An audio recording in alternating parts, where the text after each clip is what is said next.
ಹಿಂದ ನಾಯಕರೇ ಆ ಸ್ಥಾನನ ತುಂಬಬೇಕು ಅಂತ ಹೇಳ್ತಿದ್ದಾರೆ. ನಾನು ಏನೇ ಅಭಿಪ್ರಾಯ ಇದ್ರು ಕೂಡ ಏನೆಲ್ಲ ಹೈಕಮಾಂಡ್ ಗಮನಕ್ಕೆ ತಂದಿದ್ದೀನಿ.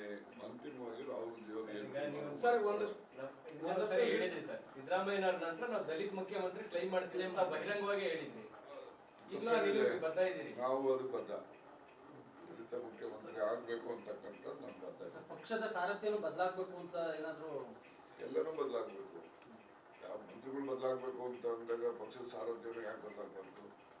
ಅದೆಲ್ಲನೂ ಅಂತಿಮವಾಗಿ ಹೈಕಮಾಂಡ್ ನಿರ್ಣಯ ಮಾಡ್ತಾರೆ. ಈ ಕಾರ್ಯಕರ್ತರಿಗೆ 3 ವರ್ಷ ಆಗ್ತಾ ಬಂತು, ಹತ್ತತ್ರ 1200 ಪೋಸ್ಟ್ಗಳು ಕೊಡದೆ ನಿರ್ದೇಶಕ ಕಾಂಗ್ರೆಸ್ ರಾಹುಲ್ ಗಾಂಧಿ ಬಂದು ಕಾರ್ಯಕರ್ತರೇ ನಮ್ಮ ಪಕ್ಷದ ಜೀವಾಳ ಅಂತ ಭಾಷಣ ಹೊಡಿತಾರೆ. ನಿಮ್ ಸಿಎಂ ಡಿಸಿಎಂ ಕಿತ್ತಾಟದಿಂದಾಗಿ ಕಾರ್ಯಕರ್ತರಿಗೆ ಅವಕಾಶ ಕೊಡದೆ ಈ ತರ ನಿಕೃಷ್ಟವಾಗಿ ನಡೆಸ್ಕೊಳ್ಳೋ ಪದ್ಧತಿ ಯಾಕೆ ಇಟ್ಕೊಂಡಿದ್ದೀರಿ ಸರ್? ಯಾರನ್ನ ಕೇಳಬೇಕು, ಯಾರು ಇಟ್ಕೊಂಡಿದ್ದಾರೆ ನಿಷ್ಕ್ರಿಯ ಮಾಡ್ತಾರೋ ಅವ್ರನ್ನೇ ಕೇಳಬೇಕು. ನಮ್ಗೆ ಅದಕ್ಕೆ ಸಂಬಂಧ ಇಲ್ಲ. ಕೆಲ ಸಚಿವರು ಶಾಸಕರು ಸೋಲ್ತಾರೆ ಅನ್ನುವಂತ ಒಂದು ವರದಿಗಳಿದಾವೆ. ಈ ತರ ಆಡಳಿತ ಕೊಟ್ಟರೆ ಸೋಲು ಗೆಲುವು ಅದಿದ್ದದ್ದು. ಈಗ ಹಿಂದೆ SM ಕೃಷ್ಣ ಅವರು ಚೀಫ್ ಮಿನಿಸ್ಟರ್, ಎಷ್ಟು ಜನ ಮಂತ್ರಿಗಳು ಸೋತು, ಎಲ್ಲ ಸೋತೋದ್ರು. ಅವರು ಕೃಷ್ಣ ಅವರು ಕೂಡ ಸೋಲ್ತೀನಿ ಅಂತಾನೆ ಬಂದು ಇಲ್ಲಿ ಚಾಮರಾಜಪೇಟೆಯಲ್ಲಿ ನಿಂತರು.